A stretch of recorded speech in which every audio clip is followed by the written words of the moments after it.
Hey guys, welcome back to my channel.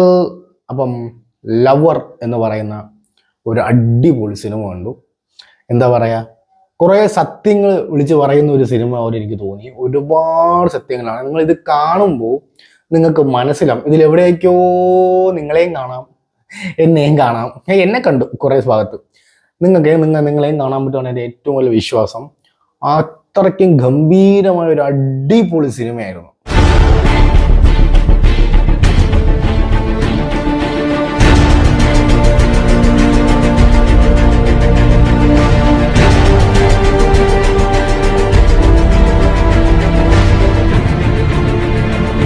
Directed by Prabhuram Vyas. അടിപൊളി direction, അടിപൊളി story, written by also same guy only.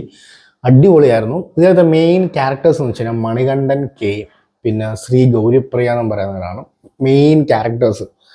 Especially മണികണ്ഠനെ എടുത്തു പറയണം. JBM നമ്മൾ അത്രയ്ക്കും ഭയങ്കരമായിട്ട് ഇമോഷണലി ബ്രേക്ക് ഡൗൺ ചെയ്ത ആളാണ് മണികണ്ഠൻ. അത് കഴിഞ്ഞ് ഗുഡ് നൈറ്റ് എന്ന് പറഞ്ഞ സിനിമ ഇറങ്ങി. അത് OTT പ്ലാറ്റ്ഫോമിലുണ്ട്, ഹോട്ട്സ്റ്റാറിൽ. പറ്റുമെങ്കിൽ ഒന്ന് കാണാൻ ശ്രമിക്കുക. വേറെ ലെവൽ പടമാണ്, അടിപൊളി സിനിമയാണ്. ഒരു ഫീൽ മൂവി ആയിരുന്ന സിനിമയാണ് ഗുഡ് നൈറ്റ്. അതൊന്ന് കാണാൻ ശ്രമിക്കുക, ഹോട്ട്സ്റ്റാറിലുണ്ട്. അപ്പം അത് കഴിഞ്ഞിട്ടുള്ള സിനിമയാണ് ഈ ലവർ എന്ന് പറയുന്നത്. പുള്ളിക്കാരൻ ഇപ്പോൾ നല്ല സെലക്റ്റീവ് പടങ്ങളൊക്കെ ചെയ്യുന്നുണ്ട്, അടിപൊളിയായിട്ടുണ്ട്. ഇതും അത്രയ്ക്കും അടിപൊളി സെലക്റ്റീവ് പടമായിരുന്നു. നമുക്ക് അത് വിഷ്വലൈസ് ചെയ്തെന്ന രീതി അത് ഭയങ്കര അടിപൊളിയായിരുന്നു. നല്ല അവസാനം മെസ്സേജ് ആയാലും അതൊക്കെ ഭയങ്കര രസമായിരുന്നു, നല്ല രസം. നമുക്ക് കണ്ടുകൊണ്ടെങ്കിൽ ഇരിക്കാം, അടുത്ത് എന്തായിരിക്കും. ആ ഇന്റർവൽ പോർഷനൊക്കെ സൂപ്പറായിരുന്നു, അടിപൊളിയായിരുന്നു ഇന്റർവൽ പോർഷനൊക്കെ. ഇതിലെ മ്യൂസിക് ചെയ്തിരിക്കുന്നത് സെയിൻ റോൾഡൺ എന്ന് പറയുന്നതാണ്. മ്യൂസിക് വെച്ച് നോക്കണമെങ്കിൽ ഓക്കെ. ബാക്ക്ഗ്രൗണ്ട് സ്കോറൊക്കെ കുഴപ്പമില്ല, ബാക്ക്ഗ്രൗണ്ട് സ്കോർ എല്ലാം കൊള്ളാം, എല്ലാം ചേർന്ന് ഒരു കോംബോ പാക്ഡ് ആണ്. അടിപൊളി സിനിമയായിരുന്നു. Please go watch in theatres. ആരും അറിയാതെ പോകരുത് കേട്ടോ ഇങ്ങനത്തെ സിനിമകളൊക്കെ. ചെറിയൊരു പടമാണ്. മണികണ്ഠൻ അറിയാത്തവരും ഒരുപാട് പേര് കാണും. നിങ്ങൾ ഗുഡ് നൈറ്റ് കണ്ടിട്ടുള്ളവരാണെങ്കിൽ ഉറപ്പായിട്ട് ഈ പടം കണ്ടിരിക്കും, അത് ഷുവറാണ്, 100% ഷുവറാണ്.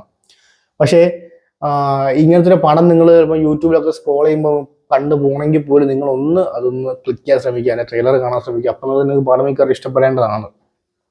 കാരണം എനിക്ക് മണികണ്ഠനെ ഒരുപാട് ഇഷ്ടമാണ് പേഴ്സണലി ആയാലും. പുള്ളിക്കാരൻ്റെ ആ ഒരു ആറ്റിറ്റ്യൂഡും ആ ഒരു സംസാരവും പുള്ളിക്കാരൻ്റെ ഫിലിമിലുള്ള ആ ഒരു ഇൻറ്റൻഷനും പുള്ളിക്കാരൻ്റെ ഡെഡിക്കേഷനൊക്കെ വേറെ ലെവൽ തന്നെയാണ് മണികണ്ഠൻ്റെ. ആക്ടിങ് വൈസിലും കിട്ടില്ല പെർഫോമൻസ് ആണ് കേട്ടോ. എന്തൊരു പച്ചയ്ക്കാണ് പുള്ളിക്കാരൻ അഭിനയിക്കുന്നതും. പിന്നെ ഈ സിനിമയിൽ കാണിക്കുന്നതെല്ലാം പച്ചയ്ക്ക് കാണിക്കുന്നുണ്ട്. കുറേ സ്ഥലത്ത് ഇങ്ങനെ സെൻസർ ഉണ്ട് കേട്ടോ, സൗണ്ട് കുറച്ച് സെൻസർ പരിപാടിയുണ്ട്.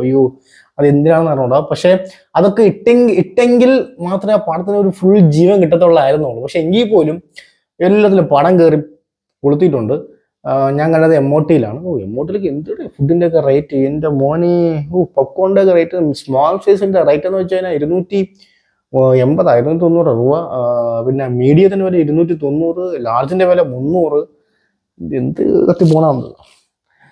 ഓക്കെ, അപ്പം എന്തായാലും please go watch in theatres. Must watch in തിയേറ്ററാണ്. നിങ്ങളിത് പടം മിസ് ചെയ്താൽ വൻ മിസ്സാണ്. ഞാൻ പറയും വൻ മിസ്സാണ്.